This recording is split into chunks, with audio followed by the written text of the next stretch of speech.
And have you ever had to do that? No, not that. No, but I did nail a guy to the back of the door.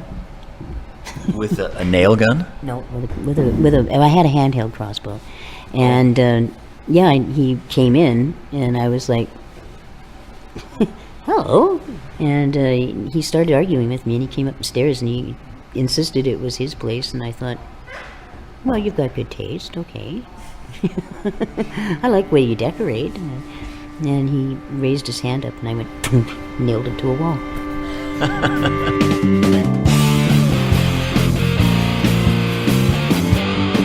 I'm Garth Mullins. This is Crackdown.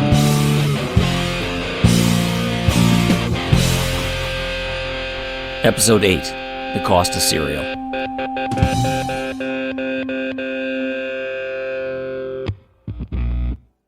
There's this couple I started running into back when I was around 16 or 17.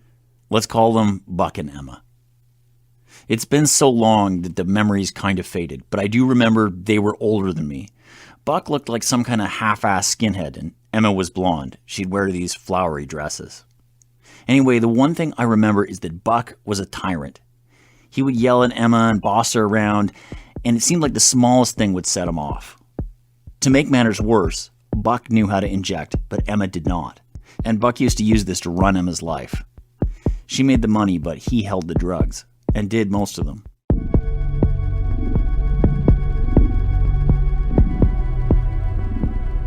One day, I saw Emma alone and dopesick. She asked me to help her inject, and I did. But when Buck found out, he was furious. I remember him standing in the door, fists all balled up and ready to go. Fucking hated that guy. Another time, I watched Buck choke her out, and I didn't know what to do. I wanted to pull him off her, but she just looked at me and shook her head. I was just a kid, and she knew that he would kick my ass. She told me to leave, and I hated it, but that's what I did. I left.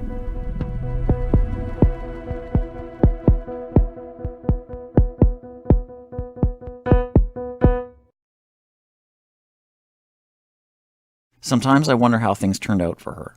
I wonder if I should have showed her how to inject on her own. Maybe that would have made a difference.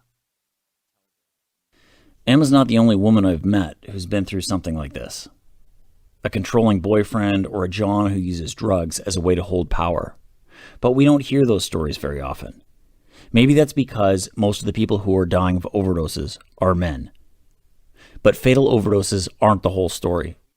The truth is, this crisis shapes life for people like Emma in a very different way than it shapes mine.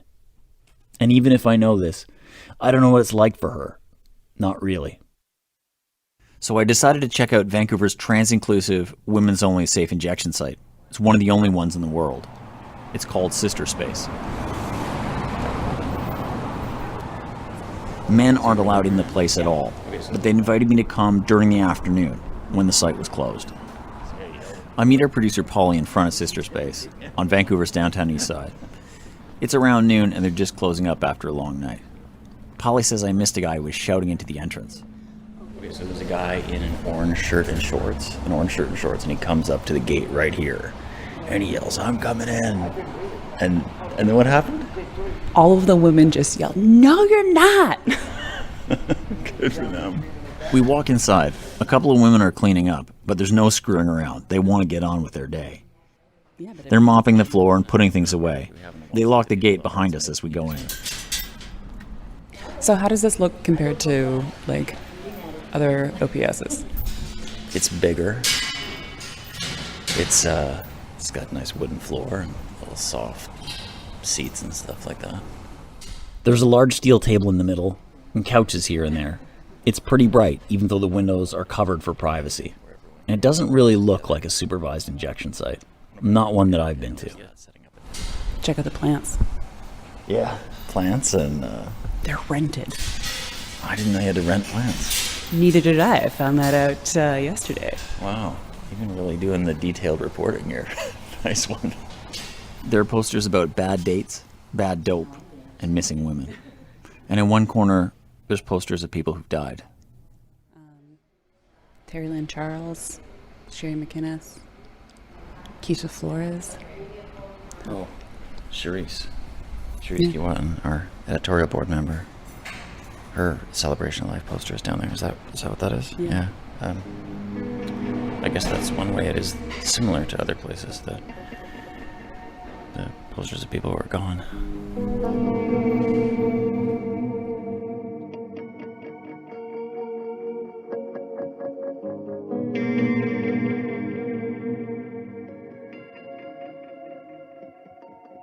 I didn't know my friend came here.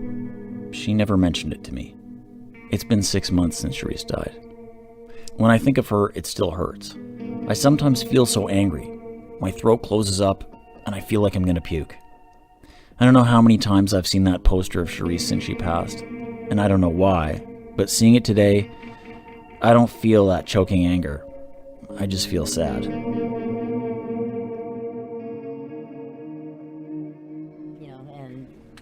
Yeah, we'll leave it open and actually get this.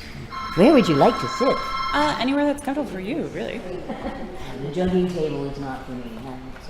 Did you just call the green couch a jugging table? It's the green room.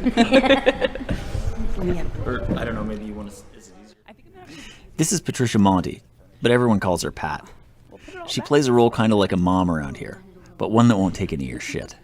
She'll look at you over her narrow glasses and kind of waggle an eyebrow, like we're all in on the same joke. Pat's tiny, wiry, and a little stooped, so I feel like a giant galoot around her. Yeah, can I say, just first, thanks for talking to us, and thanks for having me into this space. I feel really honored. It's a special moment, you know. Yeah, the only men that come in here, the only other man that comes in here and is really allowed in here is my pharmacist. He brings my meds to me here. And the first time he walked in, he was just about, I don't know if you've ever, had a whole bunch of little chihuahuas at you. It's terrifying. So if I was to walk in here in the middle of the day, people would say... You would not walk in. Yeah, you wouldn't. You would walk out. You would run out, and you would have no shame about it out there, because you'd get out there and the guys would be going, first time, huh? Pat tells me she's from BC. She grew up on the downtown east side and studied biochemical engineering at the University of Victoria. She paid her tuition by stripping. Do you remember a song that sort of brings that time or that moment back to you? Is there one that if you hear it, if one of the people outside is playing it or a car drives by, that kind of makes you... jump up on the drive going like this?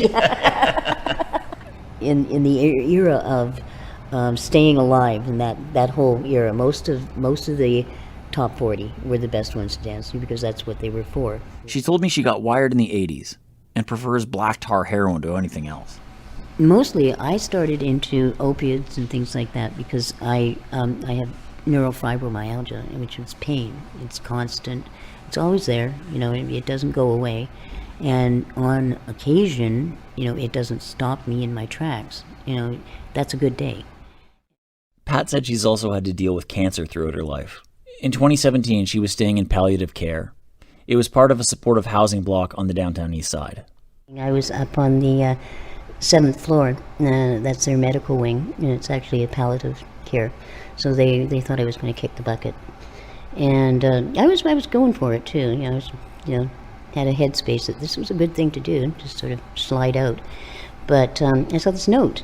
It was written by people who ran the palliative care place, and the note said, "We're going to open a new facility, an overdose prevention site, but just for women, and we could use someone like you to help."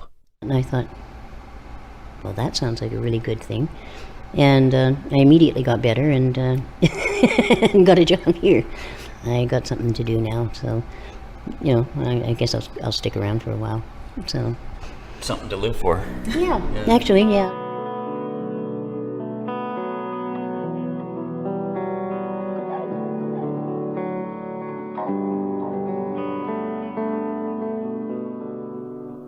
This was just after a long, cold winter. People were dying in unprecedented numbers in the streets. Emergency safe injection sites were popping up just like tents in a UN disaster zone. But some women would avoid these sites. They didn't feel safe using drugs along with stalkers or exes that had abused them or bad dates or whatever. And that's where the idea for a women's only safe injection site came from. And Pat was there since day one. The first day here? Yeah, we opened up the door and we sat down. And 6 hours later, we closed the door. and looked at this blank piece of paper going, yeah, it's got to get better than this. You know, So nobody came the first day? Nobody. Were you all like sitting around this table, or what would that have been? The day when no one came? The days, there were days. How many days before somebody came? Actually, I remember working a week. What were you all doing at that time? Were you debating what it could be, or were you playing Scrabble, or? That's what we were doing. That's what we were doing. We were coloring. Pat points at the back wall. There are these colorful squares all over it. Up close you can see their super intricate patterns from adult coloring books. And the colors are vibrant. So we were coloring, and that was actually what brought the girls in. They'd come in and they'd sit down, and then they wanted to color. And so we started bringing in felts and you know, books, and the girls would bring in just elaborate books, beautiful books to color, and we've got stacks of some more of them in there. And but this is what started SisterSpace. This is what SisterSpace is based on. You wouldn't catch any of the staff at Insight sitting down and coloring with you just don't do that, you know. There are armadillos and elephants above the door to the office. A pink koala, and every inch of paper is covered in color. There's a few skulls and a lot of encouraging phrases, like affirmations. I did, I did that one. Don't compromise yourself. You are all you got. Yeah. And this one. Girls just want to have fundamental rights. I noticed that one as soon as I walked in. Sorry. And, I did that one. And there's there's a couple of others around here that I did. Oh, I did this fish. What's the first one? What's the one from that first week? What's the one from the first week? Yeah. Was, I think it was this one. She persisted. Yeah, a lot of conversations were had over pages like this and things like this. You know, this was a freehand drawing. That person was obviously very angry about something. A lot of reds and oranges. Yeah, but we spoke with her and found out, you know, what she was really angry about, and that it wasn't. We didn't mean to be doing therapy of any kind. It was just, it was easy for her to talk to us through the picture than it was to talk to us and let down her guard and talk to us. And then finally, there was no reason to have a guard because we're coloring. We're adults sitting there coloring away and, you know, going through reds and having moments. And but this is what started SisterSpace.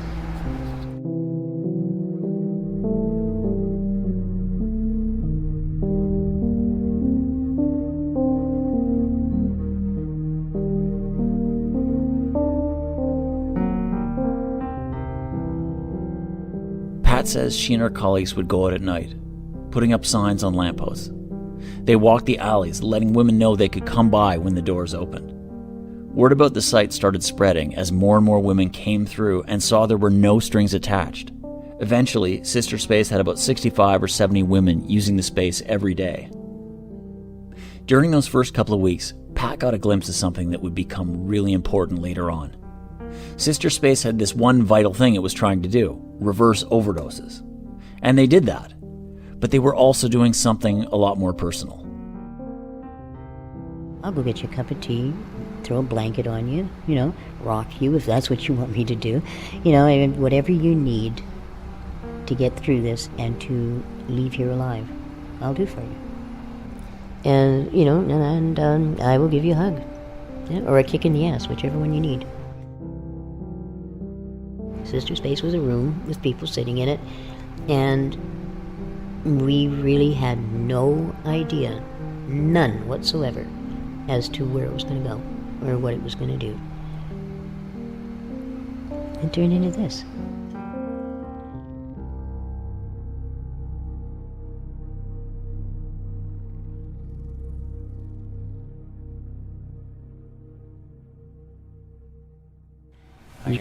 I saw a picture of Charisse Kiwadden on the wall over there, who she passed in February. Did she come here? Did you know her? Yeah, she was one of our girls. A lot of the girls will come and say they use. They just want to be here, you know, and I know that there's a lot of them that come in and they put the rigs in front of them on the table and look like they're ready to, to use, and fall fast asleep. They just don't have any place else to be. And they make families, or little, families here, because, friends are God's apology for family. And that's what these girls, really good friends are God's apology for the family that they didn't have a choice in.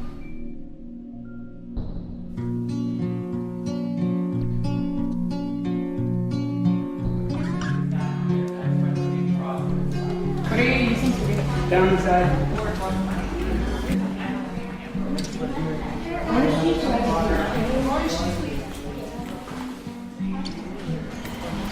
You're not missing a phone cord, are you?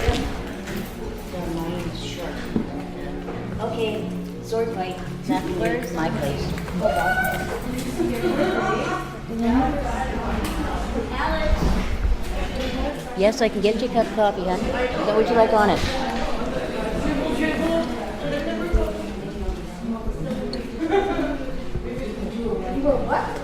Are you doing good? Who's calling you weirdo? Why? I'm you weirdo. Oh, You're supposed to call me you weirdo. I don't think you're a weirdo. You're supposed to call me you weirdo because it's my handle.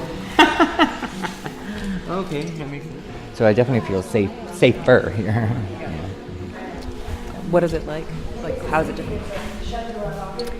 Like I said, more loving, more gentle, more emotion.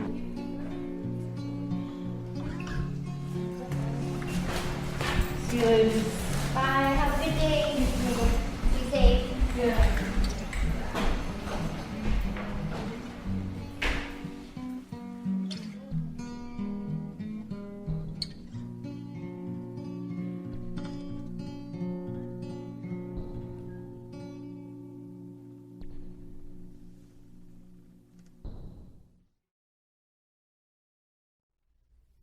One of the things Pat started to notice was the men.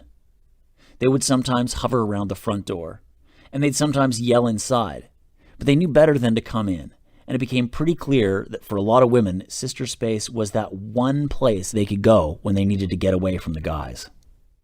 There's like land sharks out there, and predators and other names I could call them, but that just wait and will try to intercept them before they get here.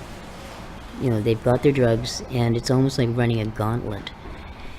And so they'll intercept them, before they get here. So there's guys outside the door that are kind of like looming up on the women who come here, trying to steal their drugs off them. Yeah, But trying to get them to come with them. I can get you better drugs. I've got my drugs. Oh, nice. Then we don't have to do that, do we? The girls here are pretty strong. Our core group of girls, which are the ones that sort of came here when we were first opened and took a chance on us, and that they took a chance on us. And we happened to pass muster, and we're still here. And most of them are still here, unless there's some of the ones that we lost. And yeah, they are really, really, really protective of here. Pat starts to notice something else. That for a lot of women, the little things seem to make a huge difference. There was a couch you could use if you needed to inject lying down. And at SisterSpace, you could get a bowl of cereal.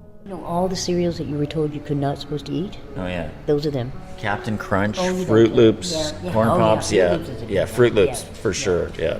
But then there's Rice Krispies. I don't know why they like Rice Krispies, and I love Rice Krispies. I do too, I ate myself, them yesterday for breakfast. Yeah, me too. I love them. But it's not the Rice Krispies or the cereal. It's that it's theirs. It comes from SisterSpace. They can come in and get a bowl of cereal and sit with their friends and eat a bowl of cereal with them. It was the icon for SisterSpace, where you could go have a bowl of cereal with your sisters. And you could see the ones that made it through the night.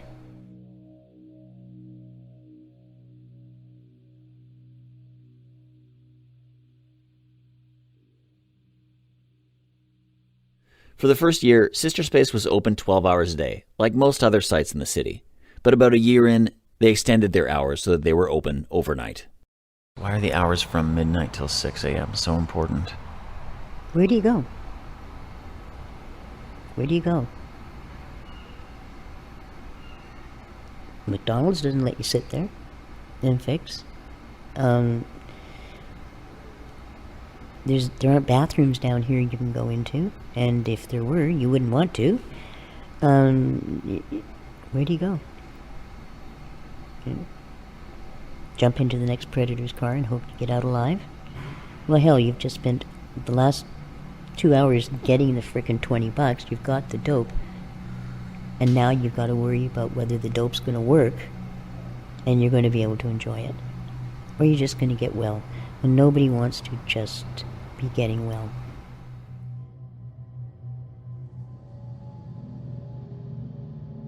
I remember the times when Robert Picton was Down here? predating down here, and Yeah. does he sort of hang over this place like a specter? Do people still think about that? Comes down here. His brother does. His brother comes down here, yeah. And And do people warn each other about yeah. him? Oh yeah. Anybody that they're genuinely afraid of, they tell each other right on. Like it goes across here like wildfire. You know. Back in the day, serial killer Robert Picton stalked the neighborhood. Him and his brother David were pig farmers. Back in the 90s, sex workers would warn each other, never go to the pig farm. Now Robert Picton is locked up for murdering 6 women, but he bragged about killing 49. His brother David has been spotted down here. Picton is not the only predator to come to the downtown east side. We have a crisis of missing and murdered Indigenous women. What's it like overnight? Scary. It's scary. The girls are working. You know, they start working around 11, so they'll come in the evenings and start getting ready for work, finding out where the bad dates are, where money is around here, you know, who's gotten paid. When the longshoremen get paid every Friday, the girls have big smiles on their faces, you know, and they do drug dates. You know, the guys come along with the drugs that they want, and they'll spend a whole evening with a guy for drugs. But they come in and they get ready to go, and they find out exactly what's happening on the streets. You know, they find out which of the dealers have been robbed, which means that you just stay away from them. You know, you just stay away from them because they will rob you. And so you know, they find out where it's safe and where it's not, and then they head out around midnight. Their first break, they'll get their drugs, to come back in, and they'll get well, and then they'll go out to see to see if they can break again. What do you mean by break? The first time they get a date, yeah, and the first time they get a date, it's a blowjob, a hand job, because they just want the money and they want it to be as fast as humanly possible, you know, and later on in the evening, romance as far as that goes, they'll try and get a drug date, and then they'll break in between on that so they've got cash. They tap dance as fast as they can to get their money and to stay well. You know, it's a horrible drug, and they're not even getting heroin. You know, they're getting benzos. You know, a bunch of years ago, I overdosed on a mix of benzos and opioids myself, and I was out for most of the day, and I can't remember anything about it. No. I mean, that must put people here in a real vulnerable spot. Yeah, it does. It does, because when they go down, and if they're with a date, they're down in his car, you know, I mean, or upstairs, and, you know, he's not going to go running down to the staff, and, you know, he'll probably rob her, and then she doesn't wake up doesn't wake up, you know, and you know that there should be around at a certain time, and we always ask. We'll put a missing persons out after 4 days if we know that they come every day, and we'll find out for the girls on the 3rd day, you know, if they can see her, if they have seen her or whatever, and on the 4th day we'll put out a missing persons.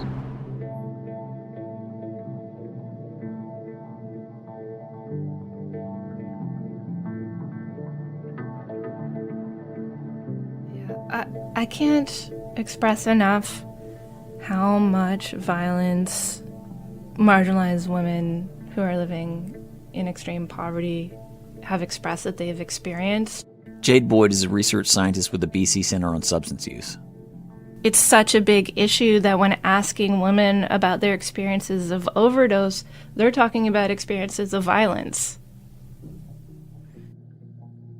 There was one particular instance where a woman described a date overdosing and was fearful of contacting the police or calling 911 because of, previous discrimination and stigma they had felt from first responders, so instead went to the staff at SisterSpace. That's where they felt safe. So this was a fatal overdose? Yeah, it was a fatal overdose. So the date died, and she went to SisterSpace to seek help. Mm-hmm. The amount of trust that that particular woman placed on the staff at SisterSpace is significant because women are feeling discriminated against by some police, by some first responders. Over the course of the first year SisterSpace was open, Jade spoke with 45 women who used drugs at the site. Her study asked why it was different from other safe consumption sites, why the women liked it, and if they'd keep coming back.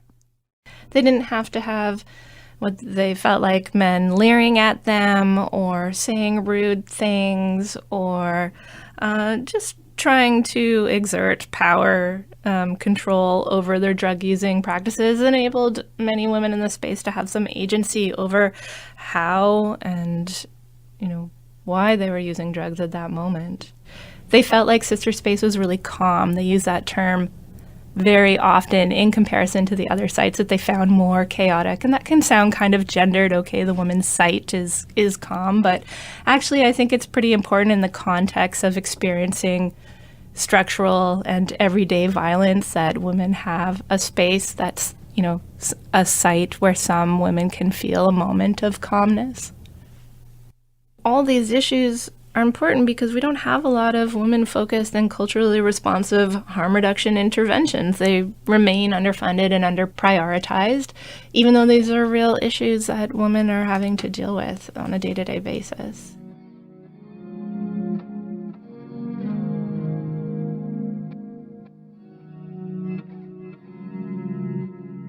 Funding is precarious at SisterSpace. When they wanted to expand hours to open overnight, there wasn't any money left over for cereal in the morning, so the cereal had to give way.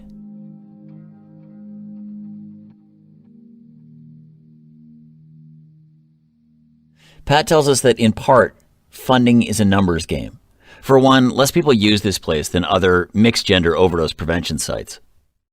Like every other safe consumption site, there hadn't been a single fatal overdose at SisterSpace. But unlike places like Insight, there also hadn't been that many non-fatal overdoses either. Only 71 since SisterSpace opened 2 years ago. That's really low. Some accountant might look at those numbers and think every overdose that's reversed actually costs more. But Pat sees it differently. Narcan isn't the only way to prevent a fatal overdose. Unlike most places, there's no time limit here. You don't get kicked out after 15 minutes. And that means that women sometimes can hang around for hours. They can do a tester. They can pace themselves. There's no rush. They can go slow. Things get risky when you have to rush. Maybe there would be fewer non-fatal overdoses at other sites if they did the same thing. Anyway, Pat found out that unless something changes, SisterSpace was going to have to shut down the overnight shift. But there was no way Pat was going to let that happen. We were trying to impress on the girls that if they didn't actually make it known that they wanted this open, it was going to shut down. When it finally clicked in that they had to do something, they actually did a letter writing campaign. And they got everybody to write letters, not just sign a petition, but to write letters. I mean, there was a couple of them that were like, there's some of the girls that have a real street facade around them like that, and it doesn't break down easily. So, basically, one of the girls was writing it, and she said, I can't write. And she was functionally illiterate. And she said, would you help me write it? And I said, I'll write what you tell me, but I'm not going to put anything else into it. And she was saying that just in the short few months that it had been open from 12 to 6, this was a place she could come to when she was scared. Now, this is a girl I never thought got scared. She was just that kind of, you just didn't fuck with her. And, She's and tough. yeah, this was a good place. And I said, well, you're going to say more than good. Like good is a very broad term. And she said, it's a safe place. It's a place I like. She said, and it's a place that I've cried in. She said, I've sat in a corner and I've cried because friends of hers had died, and that. And she said, and nobody even said anything to me. Nobody tried to hold me. Nobody tried to make me feel better. Nobody tried. Everybody just said, "Are you okay?" And it was like, "Yes." "Do you want something?" "No." "Fine." We left her alone. And she said, and that was so good. I could just cry. I didn't have to explain it. Everybody was around if she needed somebody. She wasn't alone, but we left her to deal with what she was doing on her own, and she had the space to do that. The city decided to keep funding the overnight hours, but not for long. The funding runs out at the end of August, in just a few days. According to Atira, the non-profit who runs SisterSpace, Vancouver Coastal Health told them that SisterSpace is not a priority, for this simple reason that women aren't dying of overdose in the same rate as men. We reached out to Vancouver Coastal Health. They told us that while SisterSpace's work is important, they fund 8 overdose prevention sites around the city. And they only have the money to keep them open for 12 hours a day. They also said that men are dying at a disproportionate rate compared to women, and they want to make sure that men are using these spaces.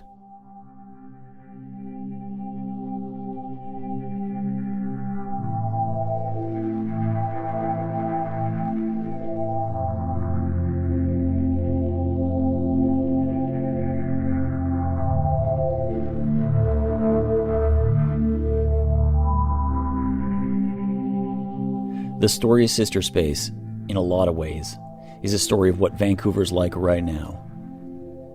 The province just released new overdose stats, and things are still very grim.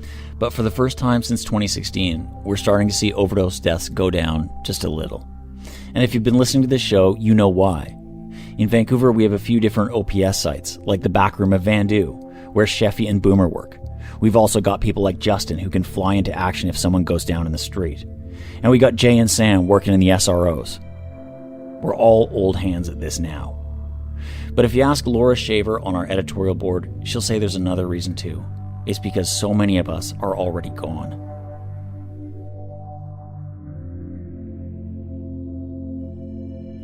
Just because the stats have changed, it doesn't mean things are getting better. In fact, they're getting worse. We've started to see benzos mixed into the drug supply. People go down, and then they're out for hours and hours.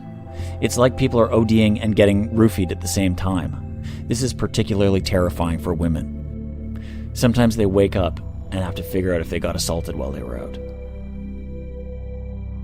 And people are still overdosing a lot. The Georgia Strait did a little digging and found the number of people overdosing at Insight is actually up, and so are 911 calls related to ODs. And then there's housing. There's not nearly enough affordable housing, and there's more expensive condos on Hastings Street than ever before. Lots of people were forced to live in tents in Oppenheimer Park, but now the cops are clearing everybody out.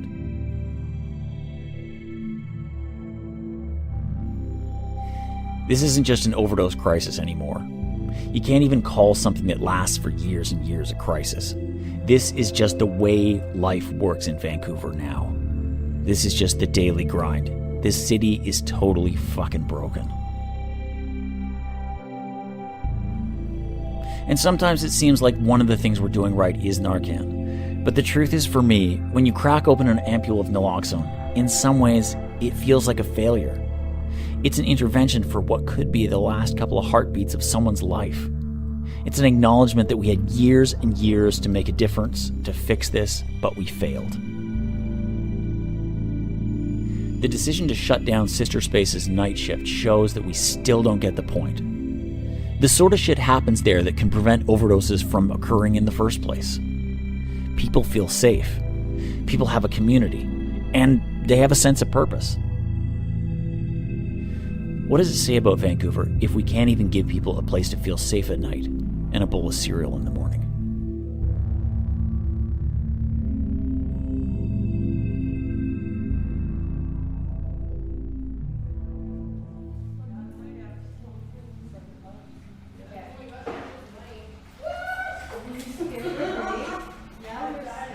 Crackdown is produced on the territories of the Musqueam, Squamish, and Tsleil-Waututh nations.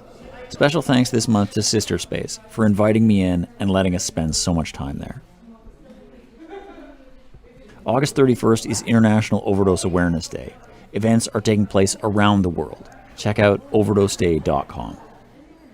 Our editorial board is Simona Marsh, Shelda Castor, Greg Fess, Jeff Loudon, Dean Wilson, Dave Murray, Al Fowler, Laura Shaver, and Charisse Kiwatin.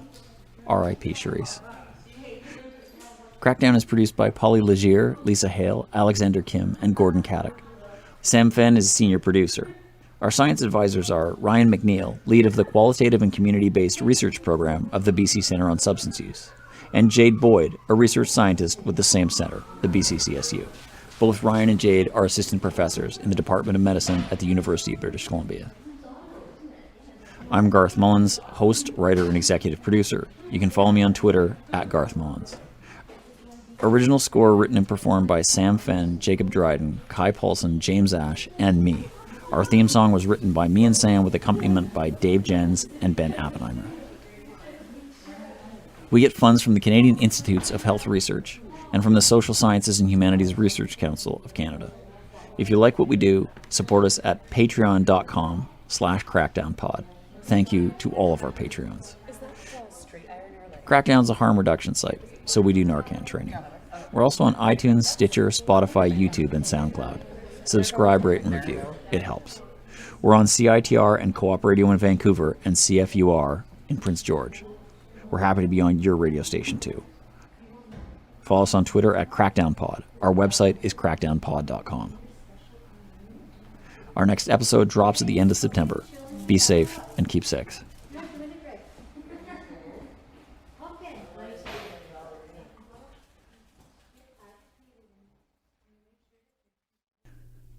It has to be nurtured and protected, like the headstock of a 1991 Gibson SG, which I've recently found is really bad. You have been listening to a Sided Media production. CIDED. Find out more at sidedmedia.ca.